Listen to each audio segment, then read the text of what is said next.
A Ninjago világa tele van megválaszolatlan kérdésekkel, amire az alkotók egyszerűen nem adtak választ, vagy soha nem is foglalkoztak velük. Az egyik legtöbb kérdést felvető Ninjago termék kétségkívül a Day of the Parted külön kiadás volt, melyben Young Sensei a Yin Hold segítségével feltámasztotta a ninják rég elhunyt ellenségeit, Morrót, Samukait és Chent, de nekünk nem ők az érdekesek, hanem a maradék két gonosztevő. Kozu és Kriptor. Az egyik egy a Sötét Úr által létrehozott kőkatona, a másik pedig szintén a Sötét Úr szolgálatába állított Nindroid robotparancsnok. De mégis hogy kerültek ők az elhunytak világába? Mármint egyikükről sem feltételeztük korábban, hogy élőlények, vagy hogy egyáltalán rendelkeznek lélekkel. Viszont ha a dolgok mélyére ásunk, kaphatunk ezekre a kérdésekre egy elég sötét választ. Először is vissza kell mennünk a kőháborúk idejére, vagyis annak kezdetére. Mikor a Sötét Úr vesztésre állt az első Spinjitzu mesterrel vívott háborújában, hogy megfordítsa a küzdelmet, a sötét anyag segítségével létrehozta elpusztíthatatlan kőhadseregét. Ahogy a katonák neve is mutatja, egy meglehetősen erős, szilárd kőből lettek megalkotva, és nem húsvér lényekből. De akkor hogyan került beléjük lélek? Mert nem hiszem, hogy a Sötét Úr képes lenne lelkeket létrehozni. Mert erre eddig egyetlen ismert Ninjago karakter sem volt képes, még maguk az eredendő sárkányok sem. Nos, a válasz szerintem a sötét anyagban keresendő. Erről az anyagról annyit kell tudni, hogy maga a megtestesült gonosz.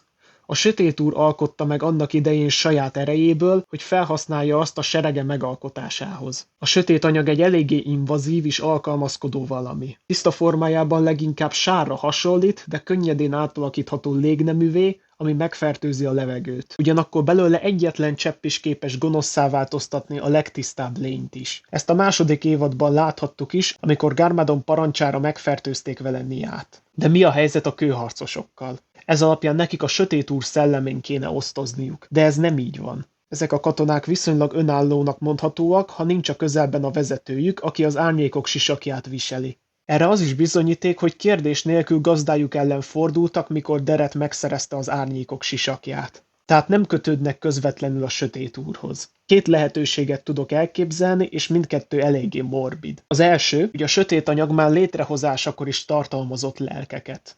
A másik, ami szerintem logikusabb, hogy a sötét anyag csak egy eszköz volt ahhoz, hogy a Sötét Úr felállítsa a seregét. Valószínű, hogy a kőhadsereg megalkotásához embereket vagy más lényeket használt fel. A lelküket a sötét anyag segítségével eltorzította, majd egy kőtestbe zárta, gondoskodva arról, hogy a mesterséges test révén ne legyenek megtisztíthatóak és ne emlékezzenek előző életükre. Úgy tudnám ezt elképzelni, mint ahogy Tolkien megírta a Silmarillokban az orkok eredetét. Aki nem ismerné a könyvet, annak elmondom, hogy ez egy még a Gyűrűk ura és a Hobbit előtt játszódó történet, ami Arda, vagyis a Gyűrűk urában ismert föld megteremtéséről szól. Itt egy isteni erőkkel bíró karakter van, Iluvatar, aki képes volt lelkeket teremteni, tündéket és embereket. Melkor, a rossz útra tért szolgálója, tündéket rabolt el, és addig kísérletezett rajtuk, míg létre nem hozta belőlük az orkokat. Tehát nem tudott ténylegesen teremteni, ezért inkább már meglévő lényeket torzított el úgy, hogy azok végül megfeleljenek az ő elvárásainak. Na, a kőhadsereg esetében is valami hasonlót tudok elképzelni.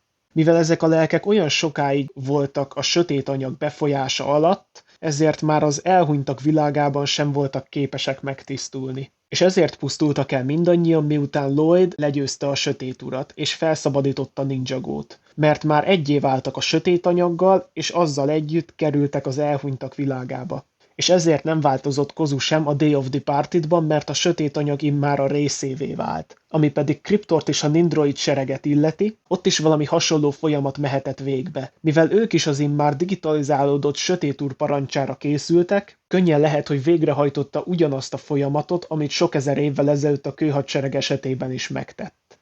Azzal a különbséggel, hogy itt most nem sötét anyagot, hanem valami más gonosz praktikát használhatott fel. Ez lenne hát a kőhadsereg és a nindroidok tragikus története.